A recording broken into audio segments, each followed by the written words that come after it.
Assalamualaikum. Welcome to my YouTube channel, Knowledge for Students.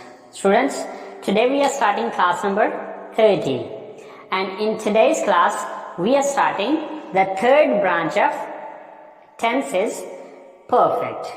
And in today's class, we will talk about present perfect tense. So friends, class शुरू करने से पहले अगर अभी तक आप लोगों ने मेरे चैनल को सब्सक्राइब नहीं किया तो प्लीज़ सब्सक्राइब के बटन पर क्लिक कर दें। अगर आपको मेरी वीडियोस पसंद आ रही हैं और अगर आप इनसे कुछ सीख रहे हैं तो प्लीज़ लाइक एंड शेयर के बटन पर क्लिक कीजिए। और अगर आपको कोई भी कन्फ्यूजन हो रहा है, कोई मसला हो रहा है, कोई परेशानी हो रही है तो आप लोग कमेंट्स बॉक्स में जाके कमेंट्स कर सकते हैं। सो फ्रेंड्स, चलें आए स्टार्ट करते हैं हमारी आज की क्लास। स्टूडेंट्स, थर्ड ब्रांच में हम सबसे पहले डिस्कस करने जा रहे हैं प्रेजेंट परफेक्ट। अब प्रेजेंट कहते हैं मौजूदा वक्त को और परफेक्ट कहते हैं मुकम्मल को। तो जैसे कि इसके नाम से ही जाहिर है कि ऐसे सेंटेंसेस या ऐसे जुमले जिनमें मौजूदा वक्त में कोई काम मुकम्मल हो चुका हो, ठीक है, ऐसे सेंटेंसेस जिनमें मौजूदा वक्त में कोई काम मुकम्मल हो चुका हो वो सेंटेंसेस क्या कहलाएंगे? प्रेजेंट परफेक्ट के सेंटेंसेस कहलाएंगे। तो इसकी डेफिनेशन में लिखा है ऐसे जुमले जिनमें मौजूदा वक्त में काम मुकम्मल हो चुका हो वो क्या है? प्रेजेंट परफेक्ट है। और उर्दू जुमलों में पहचान क्या है कि उर्दू जुमलों के आखिर में चुका है, चुकी है, चुके हैं या अलिफ है, छोटी ये है और बड़ी ये है वगैरह आता है। अच्छा, अब देखिए कि चुका है, चुकी है, चुके हैं जब आता है तो आसानी से पहचाना जा सकता है कि मौजूदा वक्त में ये काम मुकम्मल हो चुका है। लेकिन जरूरी नहीं है कि किसी सेंटेंस में चुका है, चुकी है ही आना है, ठीक है, इसके अलावा भी आ सकता है। जैसे कि मैं खाना खा चुका हूं, तो देखिए कि अगर हम इस सेंटेंस को गौर से देखें तो इस सेंटेंस के अंदर काम मुकम्मल हो चुका है, यानी कि खाना खाने का अमल मुकम्मल हो चुका है, ठीक है। मैं खाना खा चुका हूं तो यानी कि ये काम मुकम्मल हो चुका है। इसी तरह से वो घर पहुंच चुकी है, वो घर पहुंच चुकी है, तो इसका मतलब है इस सेंटेंस को अगर हम गौर से देखें तो पहुंचने का अमल मुकम्मल हो चुका है कि वो घर पहुंच चुकी है, वो अपना काम खत्म कर चुके हैं। तो चुके हैं के एंड पे देखें कि मतलब अगर हम इस सेंटेंस को देखें तो इसके अंदर एंड पे चुके हैं आ रहा है और ये सेंटेंस ये बता रहा है कि वो अपना काम मुकम्मल कर चुके हैं या वो अपना काम खत्म कर चुके हैं। अच्छा, मैं ये बात कह रहा था कि जरूरी नहीं कि चुका है, चुकी है, चुके हैं ही आना है, ठीक है। अलिफ है, छोटी है और बड़ी है वगैरह भी आता है। जैसे कि मैं खाना खा चुका हूँ या मैंने खाना खा लिया है, मैं खाना खा चुका हूँ या मैंने खाना खा लिया है। तो देखिए लिया है के एंड पे अलिफ है आ रहा है, लेकिन साथ आपने ये डेफिनेशन भी याद रखनी है कि मौजूदा वक्त में ये काम मुकम्मल हो चुका है। तो मैंने खाना खा लिया है तो खाना खाने का अमल ये मुकम्मल हो चुका है, ठीक है।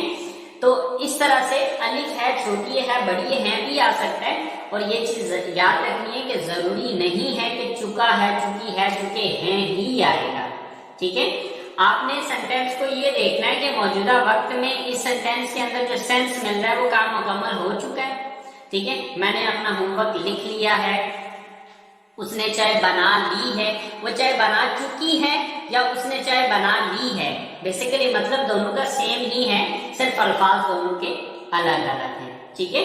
तो आपने ये चीज याद रखनी है कि प्रेजेंट परफेक्ट के सेंटेंसेस में मौजूदा वक्त में काम मुकम्मल हो चुका होता है। आई होप सो आपको ये दोनों चीजें समझ में आ गई होंगी।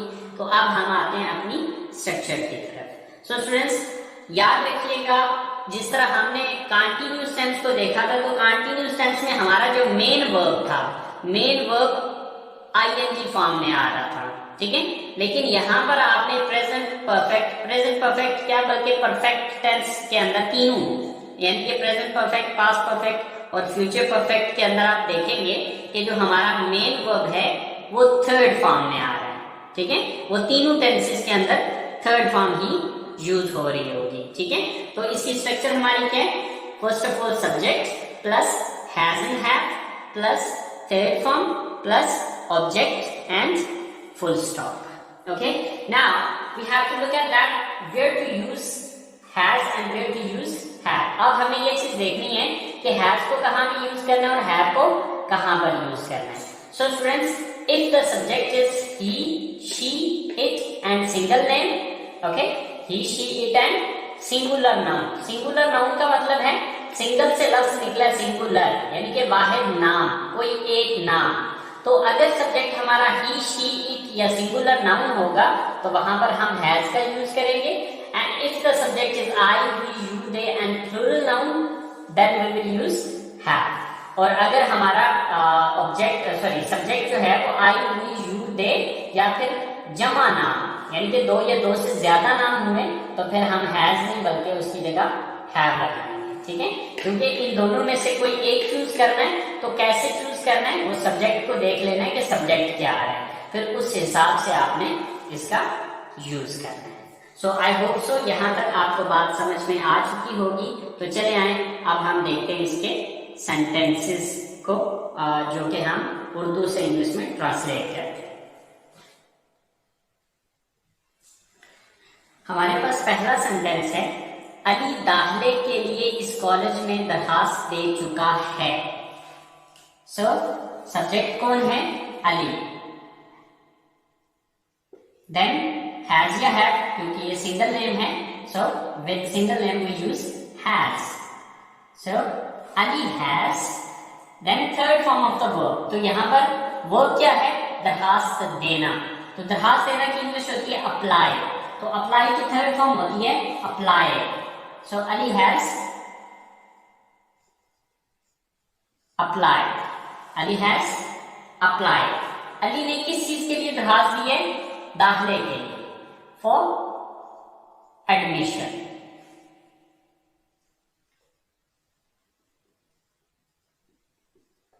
सो Ali has applied for admission. कहां पर, इस कॉलेज में, in this college. So, Ali has applied for admission in this college. कि अली इस कॉलेज में दाखिले के लिए दरखास्त दे चुका है या अप्लाई कर चुका है. सेकंड सेंटेंस है हमारे पास कि पाकिस्तान मैच जीत चुका है. सो सब्जेक्ट कौन है यहाँ पे, पाकिस्तान. देन हैज और हैव, क्योंकि अब सिंगुलर नाउन है तो हम क्या यूज करेंगे, has. Pakistan has.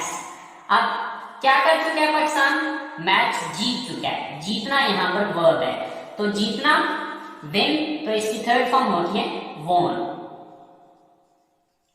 Pakistan has won. क्या चीज जीत चुका है, मैच, द मैच. अच्छा, यहां पर फिर आपको कंफ्यूजन आ रहा होगा, दा का. तो स्टूडेंट्स, ये एक आर्टिकल है, दा का कोई मतलब नहीं होता है, लेकिन ये कुछ नाउन्स के साथ इस्तेमाल किया जाता है. इसको यूज करने के कुछ रूल्स होते हैं, यानी कि 13 से 14 इसके रूल्स हैं, जो कि अभी तो नहीं मैं आपको बता रहा, लेकिन वो इंशाल्लाह हम जब पार्ट्स ऑफ स्पीच को डिस्कस करेंगे वहां पर बताऊंगा. क्योंकि अक्सर का पिछली क्लासेस के अंदर मैंने देखा है कि जहां जहां पर भी मैंने दा का यूज किया है, अक्सर स्टूडेंट्स मुझसे पूछते हैं कि सर दा क्यों यूज हुआ है. ठीक है, तो बच्चे वो इंशाल्लाह थोड़ा सा एडवांस लेवल पे जब हम चलेंगे तो वहां पर आपको दा का यूज बताऊंगा कि दा कहां कहां पर यूज किया जाता है और कौन कौन से नाउन्स के साथ इसका इस्तेमाल किया जाएगा. ठीक है, ये एक आर्टिकल है जो कि पार्ट्स ऑफ स्पीच में पढ़ाएंगे हम. ठीक है. अच्छा, इसके बाद हमारा लास्ट सेंटेंस है कि हम रात का खाना खा चुके हैं. सब्जेक्ट कौन है, हम, वी. देन अब वी के साथ हैज आएगा या हैव, वी हैव. वर्ब क्या है यहाँ पर, खाना खाना. तो खाना खाना की इंग्लिश क्या है, ईटन. यानी कि ईट इसकी फर्स्ट फॉर्म है, ईट एट ईटन, तो ईटन इसकी third form. So we have eaten. क्या खा चुके हैं, रात का खाना. We have eaten the dinner. We have eaten the dinner. हम खाना खा चुके हैं. ओके, या रात का खाना खा चुके हैं. सो स्टूडेंट्स, ये हमारे पॉजिटिव सेंटेंसेस हैं प्रेजेंट परफेक्ट के। तो चलें बात करते हैं हम इसके नेगेटिव्स की। अच्छा, नेगेटिव्स का ऑलरेडी आपको पता है कि अगर हमारे पास हेल्पिंग वर्ब मौजूद हो तो पॉजिटिव सेंटेंस में जो हमारे पास हेल्पिंग वर्ब होते हैं उन्हीं के बाद हम नॉट लगा के इसका नेगेटिव बना लेते हैं। तो देखिए यहाँ पर हमारे पास जो पॉजिटिव सेंटेंस के अंदर हेल्पिंग वर्ब क्या आ रहे हैं, हैज और हैव हेल्पिंग वर्ब है। तो यहाँ पर हम हैज और हैव के बाद नॉट लगाएंगे तो ये हमारे नेगेटिव सेंटेंसेस बन जाएंगे। तो चलिए देखते हैं हमारे नेगेटिव सेंटेंसेस को। तो फ्रेंड्स, नेगेटिव सेंटेंसेस, जैसे कि नेगेटिव का मतलब है वो सेंटेंसेस जिसमें नहीं का लफ्ज आ रहा होता है। So first of all subject, then has and have. आपको पता है कि helping verb has and have है, तो हैज एंड हैव के बाद हम यहाँ पर नॉट लगा देंगे। Then third form of the verb and then object. तो यहाँ पर अगर आप पॉजिटिव और नेगेटिव सेंटेंसेस को आपस में कंपेयर करें, so then you will see only the difference of not, that we are increasing here only not। कि अगर आप इसका फर्क देखें तो आपको सिर्फ not का फर्क नजर आएगा कि सिर्फ हमने एक लफ्ज का इजाफा किया और वो लफ्ज क्या है, not है। ओके, सो स्टूडेंट्स, हमारे पास सबसे पहला जो सेंटेंस है नेगेटिव में वो है उन्होंने अभी तक अपना काम खत्म नहीं किया है या वो अभी तक अपना काम खत्म नहीं कर चुके हैं। अब ये दोनों सेंटेंसेस को अगर आप देखें तो ये ऑलमोस्ट सेम मीनिंग्स दे रहे हैं। अल्फाज दोनों की डिफरेंट है लेकिन मीनिंग्स या सेंस इन दोनों का सेम है। Okay, so first of all subject. Subject कौन है, वो, यानी कि वे। देन अब दे के साथ क्या आएगा, have, they have. Then not, they have not. अब वो क्या है यहाँ पर, खत्म करना, काम खत्म करना। सो खत्म करना की इंग्लिश क्या होती है, फिनिश। तो फिनिश की थर्ड फॉर्म क्या होती है, finished. They have not finished, they have not finished. क्या खत्म करने की बात हो रही है, अपना काम, देयर वर्क।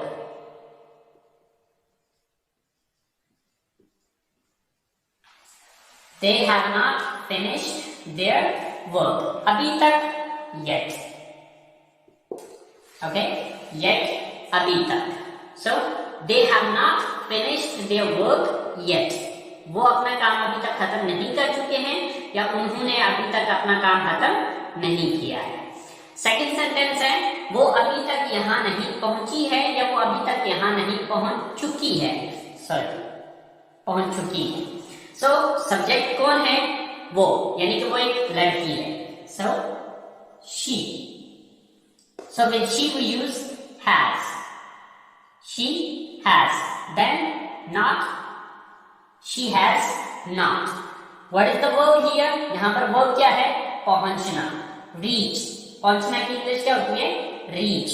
तो रीच की थर्ड फॉर्म क्या है, reached. So she has not reached। कहां पहुंचने की बात हो रही है, यहां, here। She has not reached here। अभी तक, yet। So she has not reached here yet। वो यहां तक अभी नहीं पहुंची है या वो यहां अभी तक नहीं पहुंच चुकी है। ओके, अब ये दोनों सेंस एक ही मतलब दे रहे हैं लेकिन अल्फाज दोनों के अलग अलग। सो हमारा लास्ट सेंटेंस है हमने खाना ऑर्डर नहीं कर लिया है या हम खाना ऑर्डर नहीं कर चुके हैं। सो सब्जेक्ट कौन है, वी। देन वी के साथ हम क्या यूज करेंगे, हैव नॉट। हैव के बाद not. What is the verb here, verb है यहाँ पर ऑर्डर करना। तो ऑर्डर करना की इंग्लिश ऑर्डर ही होती है, ऑर्डर, ऑर्डर्ड, ऑर्डर्ड। तो थर्ड फॉर्म इसकी ऑर्डर्ड हो जाएगी। So we have not ordered the food, we have not ordered the food. हमने खाना ऑर्डर नहीं किया है या हम अभी तक खाना ऑर्डर नहीं कर चुके हैं। स्टूडेंट्स फिर एक दफा दा आ रहा है, आपने इसमें कंफ्यूज नहीं होना, ठीक है। इसके बारे में हम इंशाल्लाह बाद में बात करेंगे, ठीक है।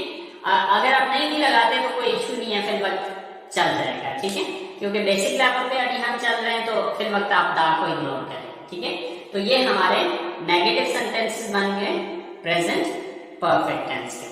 सो स्टूडेंट्स, अगर आपने नेगेटिव बना लिया है तो फिर आपके लिए आप सवालिया बनाना तो मेरा नहीं ख्याल कि कोई इशू है, क्योंकि आपको पता है कि जब हम किसी चीज का नेगेटिव बना लेते हैं तो हम ये देखते हैं किस लफ्ज के बाद नॉट लगाया था, जिस लफ्ज के बाद नॉट लगाया था उसी लफ्ज को उठा के सेंटेंस के शुरू में ले आए, तो ये हमारा सवालिया बन जाएगा। तो यहाँ पर अब हमने नॉट किसके बाद लगाया था, हैज और हैव के बाद नॉट, तो इसी हैज और हैव को उठा के सेंटेंस के शुरू में ले आए, तो ये आपका सवाल बन जाएगा। ओके स्टूडेंट्स, तो चलिए अब हम देखते हैं इसके इंट्रोगेटिव सेंटेंसेस को।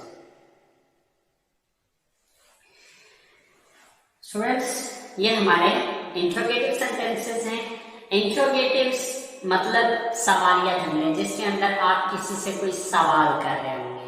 तो सवालिया बनाने के लिए जैसे कि आपको मैंने बताया था कि जिस लफ्ज के बाद नॉट लगाया था उसी लफ्ज को उठा के सेंटेंस के शुरू में ले आए, तो यहाँ पर हमने नॉट किसके बाद लगाया था, हैज और हैव के बाद, तो इसका मतलब है हैज और हैव सेंटेंस के शुरू में आ जाएंगे, then subject, then third form of the verb and then object, and at the end there is a question mark. And one more thing, if there is a question mark in the sentence, if there is a question word in the sentence, then just you will put question word at the start of this simple interrogative sentence, so it will convert into WH interrogative sentence। यानी कि अगर किसी सवालिया जुमले के अंदर कोई question word आ जाता है, क्वेश्चन वर्ड वाली क्लास अगर आपने अटेंड की है तो आपको पता होगा क्वेश्चन वर्ड किसको कहते हैं। सो क्वेश्चन वर्ड अगर आ जाता है तो इसी से एक सिंपल इंट्रोगेटिव सेंटेंस के शुरू में आप WH वर्ड या क्वेश्चन वर्ड लगा देंगे तो वो WH इंट्रोगेटिव सेंटेंस बन जाएगा। जैसे कि हमारी जो नीचे वाले दो सेंटेंसेस हैं ये दोनों WH इंट्रोगेटिव है। तो चलिए देखते हैं कि क्या वो ये फिल्म देख चुके हैं या क्या उन्होंने ये फिल्म देख ली है। तो ये क्या है, हमारी प्रेजेंट परफेक्ट का इंट्रोगेटिव है। So first of all has क्या हैव में से, तो अब पहले ये देखना है कि सब्जेक्ट कौन है, तो सब्जेक्ट है वो यानी कि दे, तो दे के साथ डेफिनेटली हैव आएगा, तो सबसे पहले हम हैव लगाएंगे, have, then subject they, then third form verb क्या है यहाँ पे, फिल्म देखना, वॉच, तो वॉच की थर्ड फॉर्म क्या है, वॉच्ड, हैव दे वॉच्ड, क्या चीज देख चुके हैं, ये film, have they watched this film, so have they watched this film, या फिर इसकी जगह पे आप मूवी का वर्ड यूज करें तब भी सही। नेक्स्ट हमारे पास सेकंड सेंटेंस है कि वो कहां पहुंच चुके हैं। अब देखिए कहां जो है हमारा ये क्वेश्चन वर्ड है, तो मैंने आपको क्या बताया कि क्वेश्चन वर्ड वाला जो सेंटेंस होगा उसमें आपने सिंपली ये करना है कि जो क्वेश्चन वर्ड होगा उसको इस सेंटेंस के शुरू में लगाना है। तो यहाँ पर क्या क्वेश्चन वर्ड है, यहाँ पे कहां, तो कहां की इंग्लिश क्या होती है, वेयर, तो वेयर सबसे पहले लगाना है, देन हैज या हैव। तो अब आपने देखना है सब्जेक्ट क्या है, तो सब्जेक्ट है यहाँ पर वो, यानी कि वो ज्यादा है, तो दे, तो दे के साथ हैव आएगा, so where have they. Then third form क्या है यहाँ पे, पहुंचना, रीच, तो रीच की जगह अराइव भी लफ्ज आ सकता है क्योंकि अराइव का मतलब भी पहुंचना होता है। तो अब रीच की थर्ड फॉर्म क्या है, reached, where have they reached, वो कहां पहुंच चुके हैं या वो कहां पहुंचे। लास्ट सेंटेंस है हमारे पास कि आप क्या खरीद चुके हैं या आपने क्या खरीद लिया है, राइट। तो अब यहां पर जो क्वेश्चन वर्ड है क्या, राइट, यानी कि व्हाट, तो सबसे पहले व्हाट लगेगा, देन अब सब्जेक्ट क्या है, आप, तो आपके साथ हैव आएगा, so what have, then subject कौन है, आप, यू, व्हाट हैव यू। अब थर्ड फॉर्म क्या है, वर्ब क्या है यहाँ पे, खरीदना, तो खरीदना की इंग्लिश क्या होती है, बाय, तो बाय की थर्ड फॉर्म है बॉट,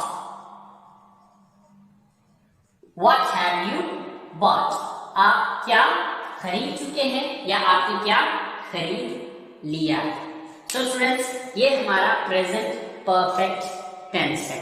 आई होप सो आपको समझ आ गई होगी प्रेजेंट परफेक्ट टेंस की, लेकिन फिर भी अगर कोई कंफ्यूजन रह गया है या कोई मसला है तो प्लीज आप लोग कमेंट्स बॉक्स में जाके कमेंट्स कीजिए, मैं इंशाल्लाह आपका जो भी कंफ्यूजन होगा उसे क्लियर करूंगा। सो स्टूडेंट्स, अगली क्लास तक के लिए इजाजत दीजिए। इंशाल्लाह जिंदगी रही तो आप लोगों से अगली क्लास में मुलाकात होगी। अपना बहुत सारा ख्याल रखिएगा, दुआ में याद रखिएगा। अल्लाह हाफिज।